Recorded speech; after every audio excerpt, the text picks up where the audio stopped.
The cave walls began to move, revealing shadowy figures that surrounded us. We grabbed Mendez and ran, but his terrified screams about the demons in the darkness still haunt us to this day. During a mission in the dense, unforgiving jungles of Vietnam, our platoon faced daily challenges from the harsh environment and constant threat of enemy attacks. I was a squad leader, responsible for guiding and protecting my men through the perilous terrain.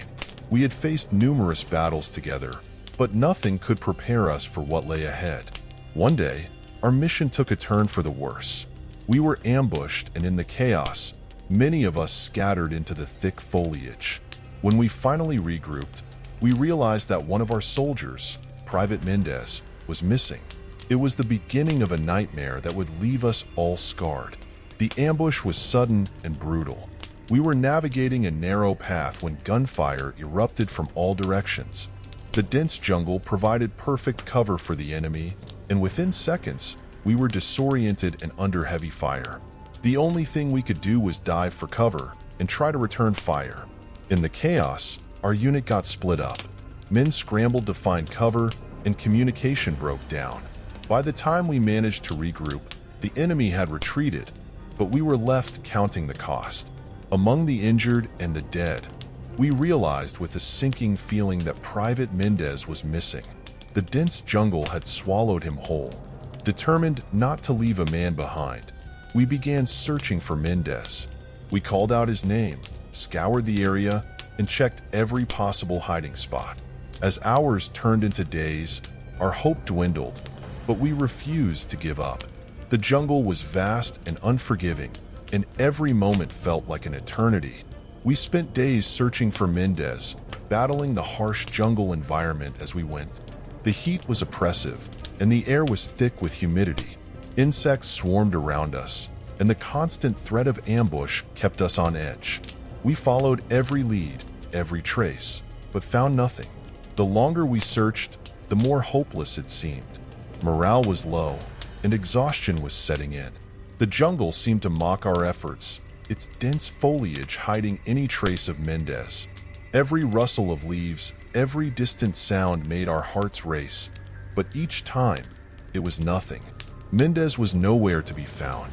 Frustration and fear grew with each passing hour. We knew the jungle could be a death sentence if we stayed too long, but the thought of leaving Mendez behind was unbearable. Despite the odds, we pushed on, driven by the bond we shared and the duty to our fellow soldier. One night, as we set up camp, we heard desperate screams coming from the forest. The sound was chilling, cutting through the night air like a knife. We froze, recognizing the voice immediately. It was Mendez, and he was calling for help. The screams were filled with terror, a sound that sent shivers down our spines. Despite the fear and uncertainty, we knew we had to follow the sound. We grabbed our gear and plunged into the darkness, the screams guiding us through the dense jungle. The forest seemed to close in around us, the trees casting long, eerie shadows. Every step felt like a journey into the unknown. As we pushed forward, the screams grew louder, more frantic. We moved as quickly as we could, driven by the desperate need to save our comrade. The fear of what we might find gnawed at us, but we pressed on, determined to bring Mendez back. We reached a clearing and found a cave at the edge of the forest. The temperature dropped drastically as we approached, a chill that seemed to seep into our bones. The entrance to the cave was dark, an ominous void that seemed to absorb the light from our flashlights. Mendez's screams echoed from within, urging us to enter despite the overwhelming sense of dread. With trepidation, we stepped inside. The air was thick with moisture, and the smell of earth and decay filled our nostrils. The darkness was almost tangible, pressing in on us from all sides. Our flashlights barely penetrated the gloom, casting only small, shaky beams of light that did little to dispel the shadows. The deeper we went, the colder it became. Our breaths formed misty clouds in the frigid air. The cave seemed to twist and turn, the walls narrowing and expanding unpredictably. The further we ventured, the more disoriented we felt.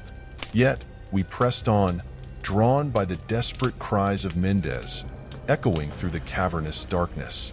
At the back of the cave, we found Mendez. He was standing rigidly, his eyes wide with terror. His uniform was torn, and his skin was pale, almost ghostly in the dim light. He looked at us, but didn't seem to see us. His eyes were fixed on something unseen, his mouth moving as he muttered about the demons in the darkness. We called out to him, trying to snap him out of his trance, but he didn't respond.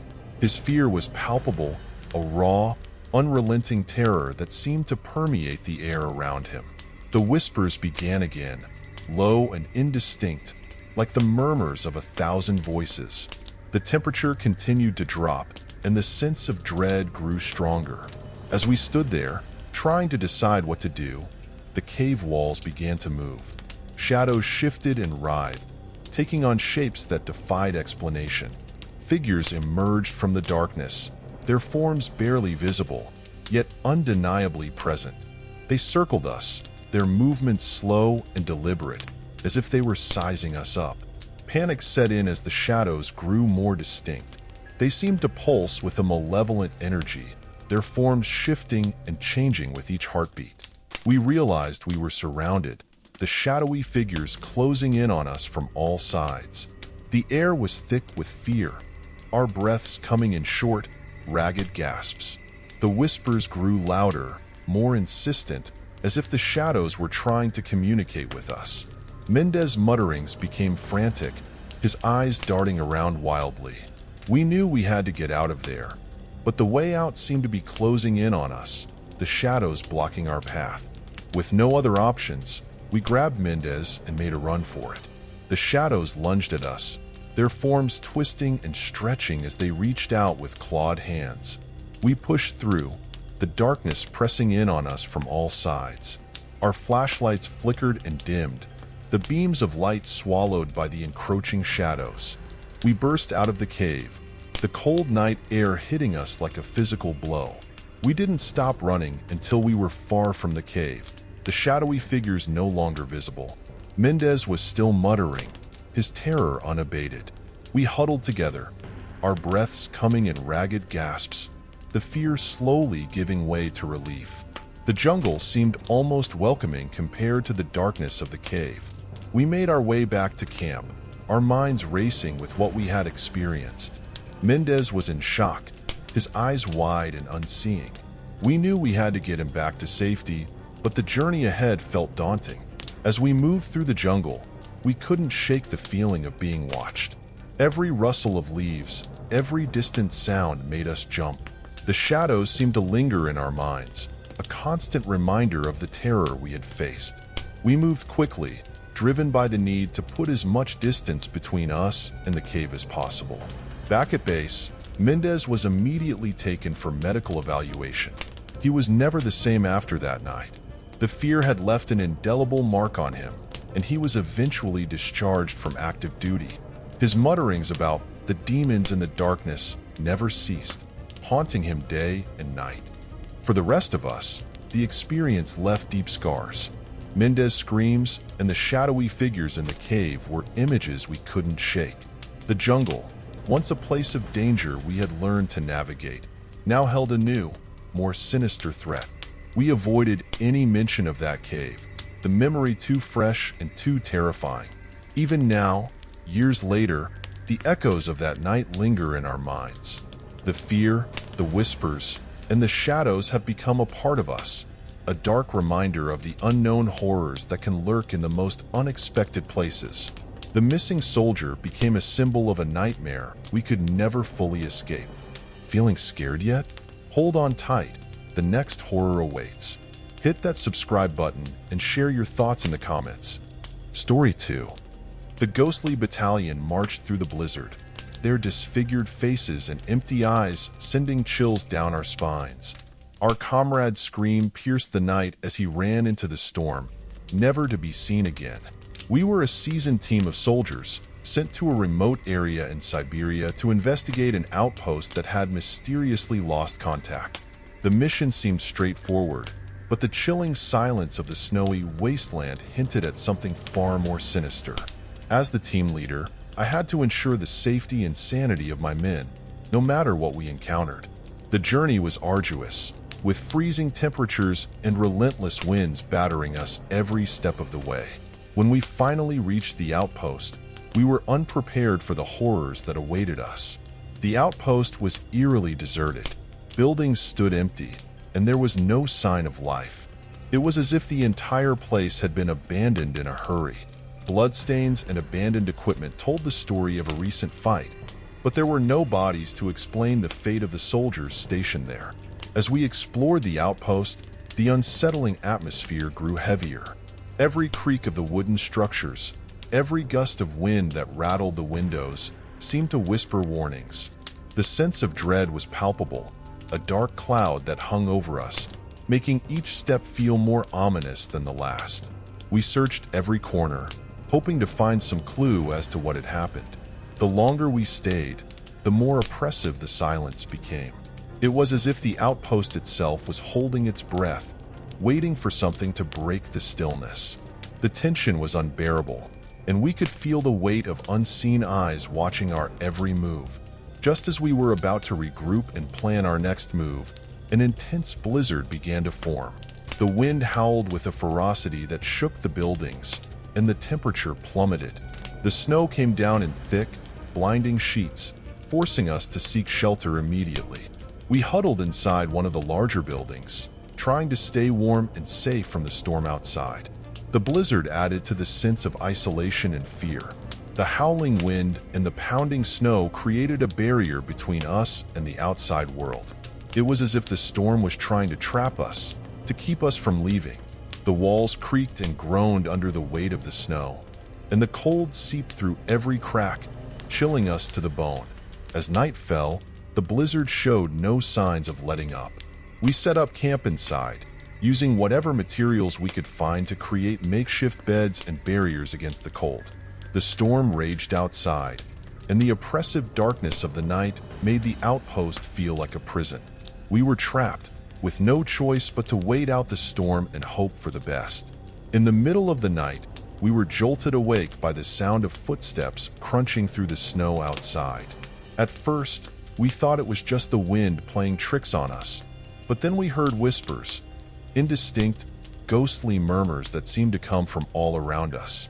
The sound sent chills down our spines, making the hairs on the back of our necks stand on end. We grabbed our weapons and peered through the frosted windows, but saw nothing. The footsteps and whispers grew louder, closer, as if circling our camp. Fear gnawed at our nerves, and the darkness outside seemed to press in on us, amplifying every sound. Then, through the swirling snow, we saw them. Misty figures marching in formation, like a battalion of soldiers. These figures moved with a purpose, their ghostly forms barely visible in the blizzard. They passed by our camp, ignoring our presence, but their faces were twisted and disfigured, their eyes empty and hollow. Their mouths hung open in silent screams, and the sight of them filled us with a primal terror. We watched in horror as they marched into the night, leaving us paralyzed with fear. The ghostly battalion continued to march, their silent screams creating an eerie, oppressive atmosphere that hung over us like a thick fog. We were rooted to the spot, unable to tear our eyes away from the spectral procession. The figures moved with an unsettling grace, their disfigured faces and empty eyes seeming to bore into our very souls.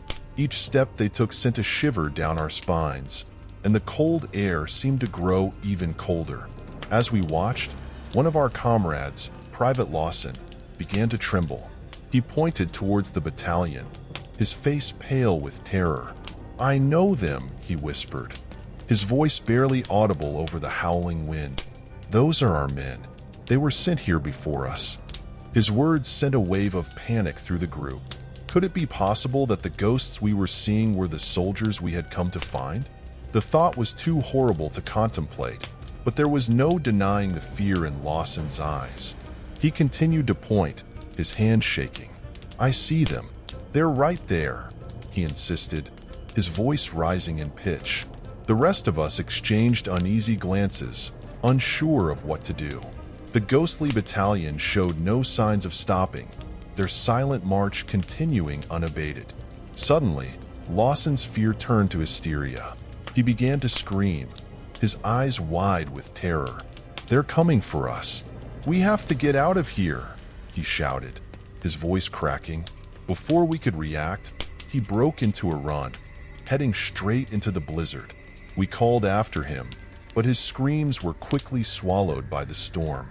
The sound of his frantic footsteps faded into the distance, leaving us in stunned silence. The rest of us were paralyzed with fear and indecision. The ghostly figures continued their march, oblivious to our plight. We knew we couldn't leave Lawson out there, but the thought of venturing into the blizzard was equally terrifying. The storm was so intense that we could barely see a few feet in front of us, and the cold was enough to freeze a man to death in minutes. Despite our fear, we couldn't abandon our comrade. We formed a search party and ventured out into the storm, calling out Lawson's name. The wind whipped around us, making it difficult to hear anything.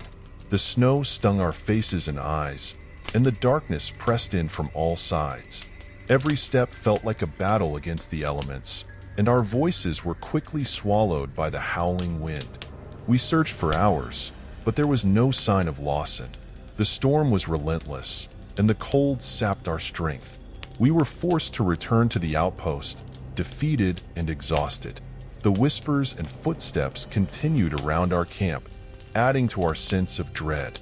Every sound seemed amplified in the darkness, and the ghostly battalion remained in our minds, their disfigured faces haunting our thoughts. We huddled together for warmth, the fear and exhaustion weighing heavily on us. The night seemed endless, each minute stretching into an eternity. The whispers grew louder, more insistent, and we couldn't shake the feeling that we were being watched. The darkness felt alive, pressing in on us from all sides. Every gust of wind, every creak of the buildings, sent a jolt of fear through us. The only thing that kept us going was the hope that the storm would eventually pass. We clung to each other, trying to find some semblance of comfort in the face of overwhelming terror. The ghostly figures continued their silent march outside, a constant reminder of the horrors we were facing. We knew that even if the storm ended, the nightmare was far from over. When the blizzard finally ceased in the morning, the silence was almost deafening. The storm had left a thick blanket of snow, covering everything in a pristine white layer. The sun's weak rays barely penetrated the gloom, and the cold was still biting. We emerged from our shelter, our bodies stiff and aching from the long night. The outpost looked even more desolate in the daylight, the snow hiding any trace of the ghostly battalion. We called out for Lawson, our voices echoing in the empty expanse. There was no response. The realization that our comrade was truly gone hit us hard. We had hoped to find some sign of him, but the snow had erased any tracks he might have left. The fear and sadness were overwhelming, and we felt a deep sense of loss and helplessness. We knew we had to report the incident to command, but the thought of explaining what we had seen was daunting. Who would believe our story of ghosts and disfigured soldiers? As we packed up our gear, the whispers and footsteps seemed to fade, replaced by an eerie silence. The memory of the ghostly battalion was etched into our minds, a haunting reminder of the nightmare we had endured. Back at base, we recounted our experience to our superiors. As expected, our story was met with skepticism and disbelief. The outpost was officially abandoned, and our report was filed away, likely never to be taken seriously. The rumors of the Battalion of the Dead began to spread, deterring anyone from venturing into that area. The fear and uncertainty lingered, a dark shadow over our memories. For those of us who had been there, the experience left a permanent mark. The ghostly figures, the disfigured faces, and the whispers in the night haunted our dreams. Lawson's disappearance weighed heavily on us, a constant reminder of the horrors we had faced. We avoided talking about the outpost, but the fear was always there, just beneath the surface. Even now, the thought of that remote area in Siberia sends a chill down my spine. The Battalion of the Dead remains a mystery, an unsolved puzzle that haunts us to this day. The whispers and footsteps are long gone, but their echo lingers, a reminder of the darkness that lies just beyond the edge of our understanding. The fear is always there, waiting to resurface whenever the cold wind blows. Don't go anywhere. The nightmare continues with our next story. Make sure to subscribe and comment on your favorite part so far. Story 3. The hooded figures moved swiftly through the village, their forms like smoke, bullets passing through them as if they were nothing. The world fell into a terrifying silence, and I woke up to muffled screams, being dragged into the darkness. During a mission in Africa, our platoon was assigned to protect a small village that had been experiencing mysterious attacks. The villagers were in a state of panic, claiming that spirits were haunting them at night. We arrived to find a community gripped by fear, their eyes wide with terror and desperation. As the team leader, it was my duty to ensure the safety of both my men and the villagers. We initially dismissed the villagers' stories as mere superstitions, thinking the attacks were likely the work of local rebels. However, we were about to encounter something far beyond our understanding. The village was a small, tight-knit community nestled in a remote area. The fear was palpable as soon as we arrived. Villagers whispered about the spirits that came with the darkness, taking their loved ones without a trace. The sense of dread was contagious, and even my men, seasoned soldiers, felt the unease creeping in. As night approached, the villagers retreated into their homes, locking doors and windows, as if to ward off an unseen evil. We set up guard around the perimeter, determined to show that we could handle whatever was causing this panic. The night was eerily quiet, the usual sounds of the African wilderness absent, replaced by an oppressive silence. The first night was tense but uneventful. We maintained our positions, alert and ready, but nothing happened. The villagers' fear seemed unfounded, and we began to relax, chalking it up to superstition and fear of the unknown. Little did we know, the true horror was yet to come. On the second night, as we settled into our positions, the atmosphere grew even more tense. The villagers had warned us that the attacks usually occurred around midnight, and we couldn't shake the feeling that something was watching us from the shadows. As the clock struck midnight, the change was immediate and chilling. All ambient sounds completely disappeared. The usual chirping of insects, the rustling of leaves, even the distant animal calls, all silenced.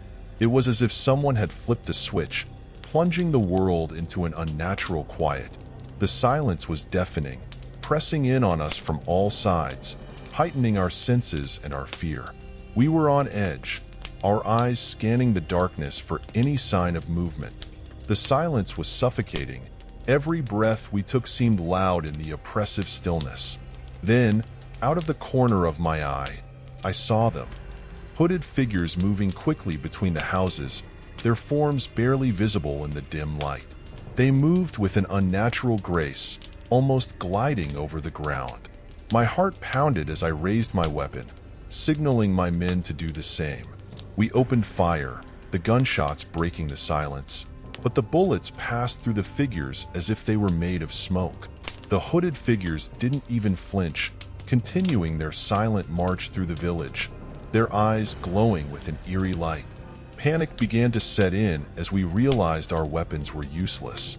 The figures moved closer, and I could see their faces, twisted, disfigured, eyes empty and mouths open in silent screams. They seemed to be in a state of perpetual agony, and the sight of them filled me with a terror I had never known before. We regrouped, trying to form a defensive perimeter, but the figures simply passed through our lines, unaffected by our presence.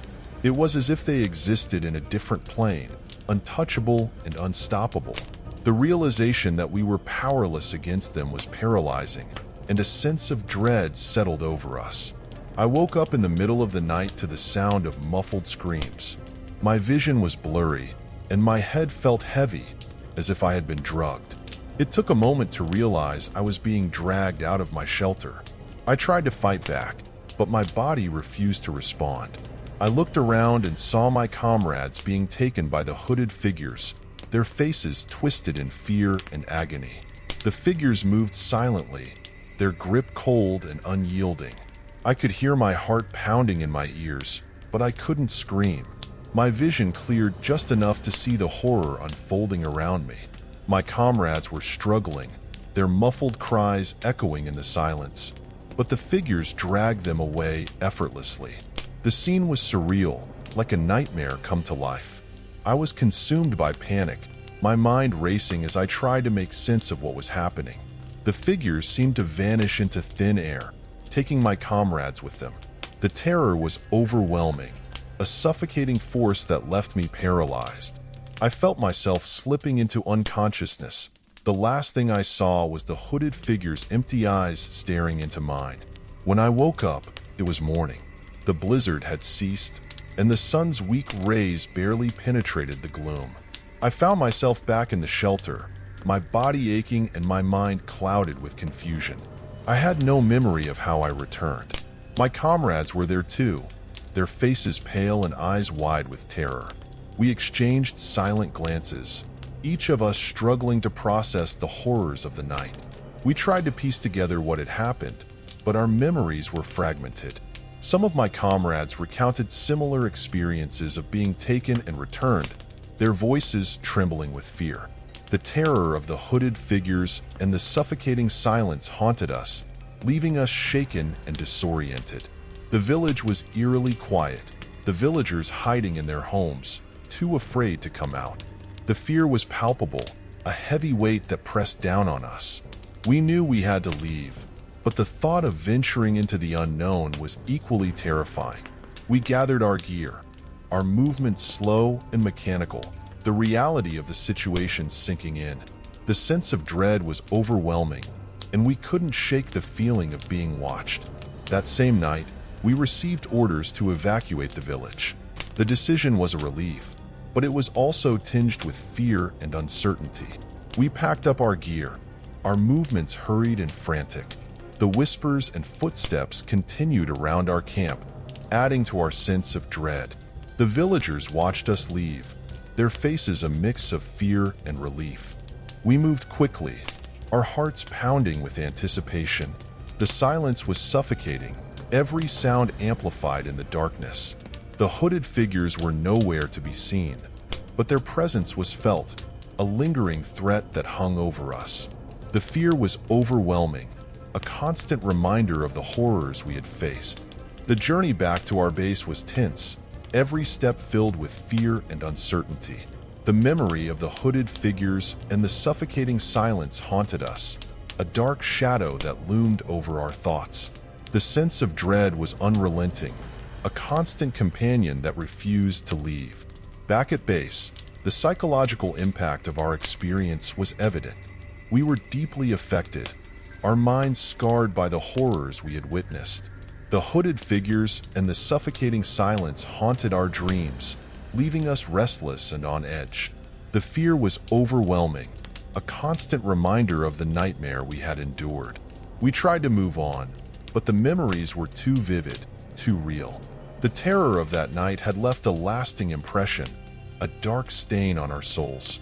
We avoided talking about the village, the fear too raw, too painful to revisit. The hooded figures were a mystery, an unsolved puzzle that haunted our thoughts. The fear was a constant presence, a dark shadow that loomed over us.